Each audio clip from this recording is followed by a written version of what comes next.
Jos ngô đòn ca snong ca jing shai clem jing dom om dam ngô sikus lai cho ang ta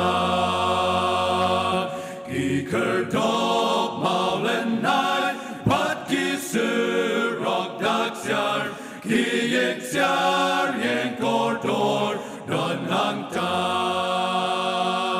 yai du wai paralog Badom klod, badom swai, hakat nik apertei, jing jen jar, satang shipet ngien poi, hakat tai kash nong kui, bat ngai ngien yale, baropar, barapa it what Shem, dringen sa. Shisha la da ngen nget kak tin bula ai on the dep ka jing train but jing ten to jing yam ngen ya Shem halaying but it try yai do wai paralog badom klod badom swai I got Nick Uppertay, Jing Jen Jar, Satang Sheep in Ngien Poi, I got Tai Kash Nong Kui, Bat Ngai Ngen Yen Yale, Baropar, Barapa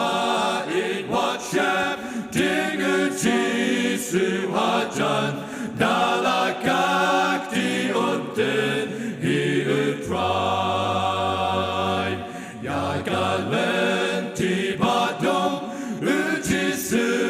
und Penshai, Gajing Yam Kan Cycle, La Jingrwai. Yai Nu Wai Paralog, Badom Klod, Badom Swai, I got Nick Uppertay, Jing Jen Jar. Satang sheep in Ngien Poi, I got Tai Kash Nong Kui, Bat Ngai Ngen Yen Yale, Baropar. Do Ngien Yat, I got Jing, Shai got Gospel Utrai, Do Ngien Yat, Shong Nak Jat, God Ignat. Ngien Yat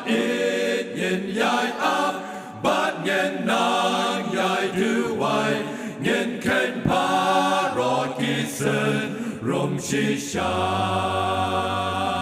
Yai Du Wai Paralog, Badom Klod, Badom Swai, Hakan Nick Uppertay, Jing Jen Jar, Satang Sheep in Ngien Poi,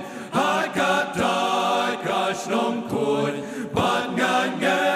Ngen Yale, Baropar.